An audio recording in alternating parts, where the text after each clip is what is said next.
Hi, parents. Miss Jessica here. I am one of the school social workers at Stansbury Elementary, along with Sherry Harwood. I wanted to put together a few videos for parents and hope they might be helpful during this confusing time.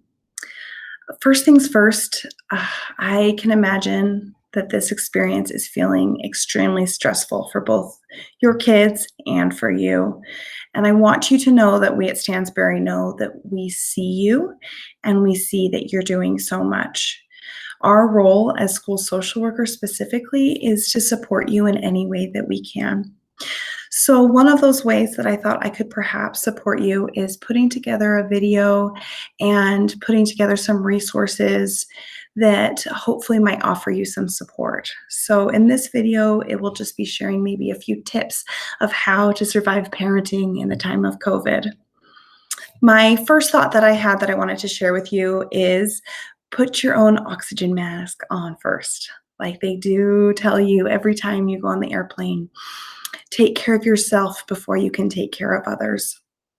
You are going through a hard and stressful time in the same way that or I shouldn't say in the same way, but as much as your children are. And so I want you to find a way to take care of yourself as well. If you can, find some time in the day or evening to just take a moment for yourself, whether it's as an indulgent as putting your feet up and watching a show that you love, or if it's as simple as a 5-minute mindful breathing exercise that you find on a free app or on a YouTube video that to help you regulate your emotions and your feelings. When you take care of yourself and your feelings, you're going to be better equipped to take on the needs of your children.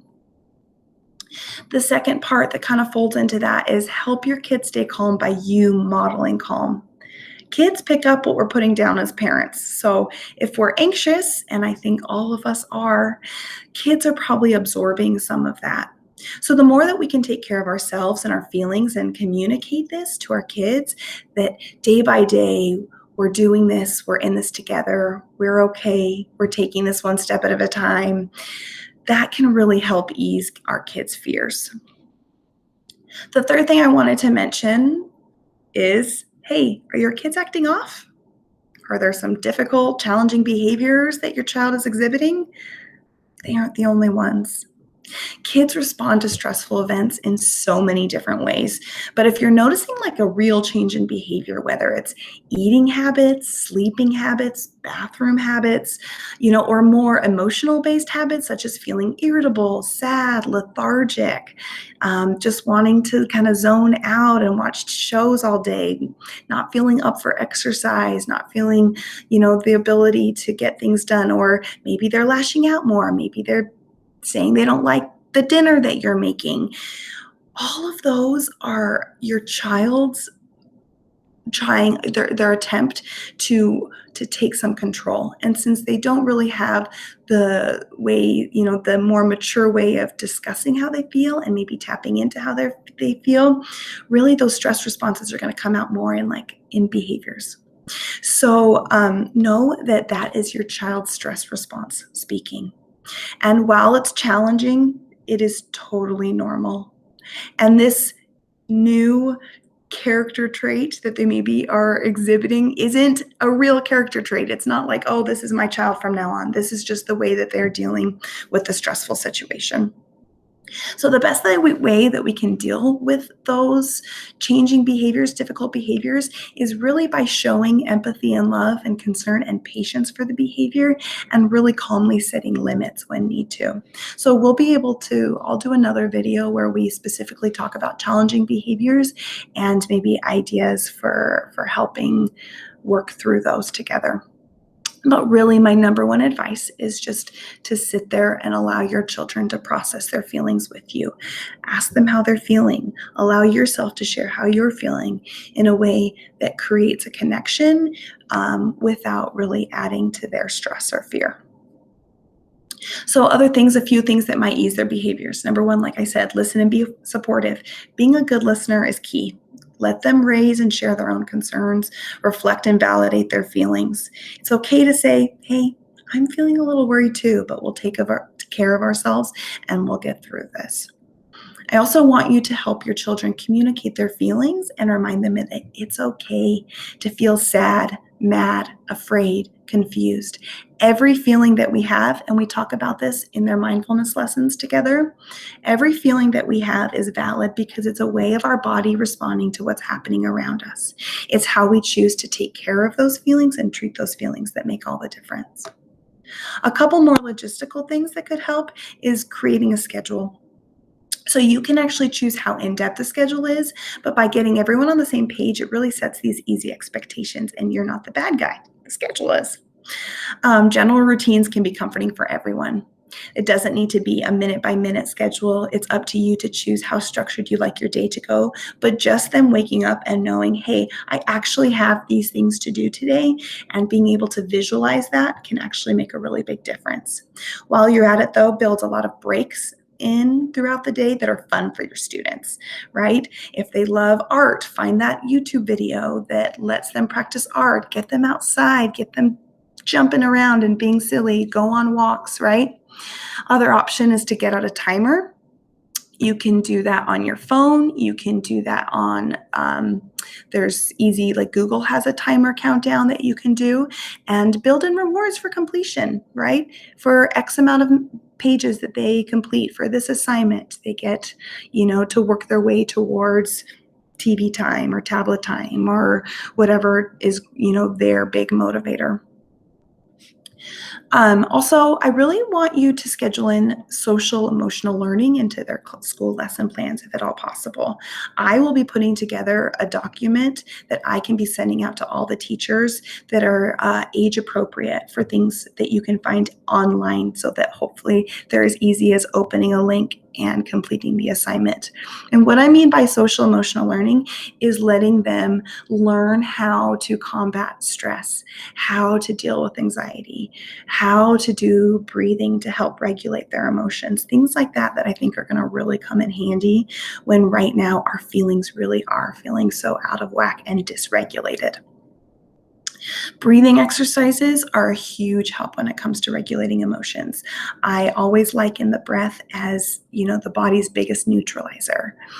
When you think of like a remote control, it's almost pressing pause on what's happening around us, turning the volume down on our emotions, and just giving our body a chance to catch up to itself. So there's a lot of YouTube videos, there's a ton of apps, things like that will really help us practice our breathing exercises. And the biggest thing about breathing exercises is you actually want to be practicing it when you're feeling calm, so that you're so great at these breathing exercises that when stressful events happen, your body naturally goes into that calming exercise. Really, if your child is already dysregulated, already out of whack, that's not the time to say, hey, let's try out a new breathing exercise. So really, these are things that you could be practicing and building in and finding fun YouTube videos that can kind of feel like a reward to be doing with your children as a lesson plan throughout the day. Again, I have resources. I will get them to you. The next thing I want to say is to be honest and accurate. Information is useful, but too much information can actually have a reverse effect and add stress. So talking about the facts that we know helps to relieve anxiety, but also most importantly, you need to be honest and accurate, but not gloomy. The next one is emphasizing safety. I want you to reassure your kids that they are safe. Teachers, doctors, scientists across the country are working on this and doing everything possible to protect us and to keep us safe. Their job is to keep themselves safe by doing exactly what they're doing now, staying home, taking care of their feelings, being with their family and those that they love, and just knowing that we're there when they need you. The next one is social media. This is especially for our older students. I want you to monitor and limit social media and screen time to prevent children from becoming oversaturated with frightening and overwhelming information. Whether you can control it or not, the minute we pick up our phones and we start scrolling through the news or scrolling through Snapchat or Instagram or things like that, we're going to get information that maybe we're not asking for. And we aren't able to protect ourselves from that information, and it can be scary and overwhelming. And so really creating limits, but also creating an open conversation, telling your kids, hey, if there's something that you saw that you want to talk about, please come and talk to me so we can process it together. Instead, say put it down and let's do things as a family. Really take this as an opportunity to enjoy quality time together. So I know that many of us are still working. A lot of us are still working. We're kind of in overdrive right now, and our time feels extremely limited, being pulled in so many different directions. I have kids at home that I'm trying to teach as well. It is a Herculean task. I know. But as much as you can, I really want you to try and engage in really happy, enjoyable activities together. Read books together, listen to audiobooks. There's so many that are free right now and available for download. Do puzzles, build forts, go on a walk. Even better, let them, your children, choose the activity of the day. Simply put, just spend time together. Someone gave me a really great advice is if your day has gone terrible, just end strong.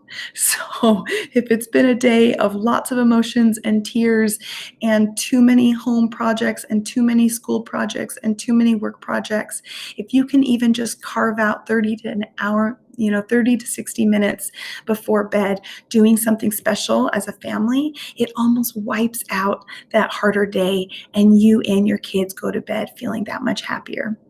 I want you to remember while this is a scary time, it could well be remembered as one of their best childhood memories. Um, this is an opportunity to connect and to really appreciate what we have, as limited as it might feel at times. And really, you being that support to your children, they'll remember that. So I want to finish by saying again, my name is Miss Jessica, is how everyone knows me, but Jessica Mertlick is my full name. I am here. Miss Harwood is also here. We are here to help. So you can reach out to us, get in contact with us through email. We can set up conversations that we can have with you as a parent if you're needing some tips and strategies for success with homeschool. If you're worried about your children, we are still offering counseling appointments through teletherapy. So just know that we're here. If you are struggling to find resources, you need something, we are the people that you can call because we will do everything in our power to try and help you. So please know that. Know that you're not alone. Even though you feel like maybe you're alone, we want to be in this together with you. Wishing you the very best, and I will continue to be putting it videos that hopefully will be helpful to you during this time. Take care.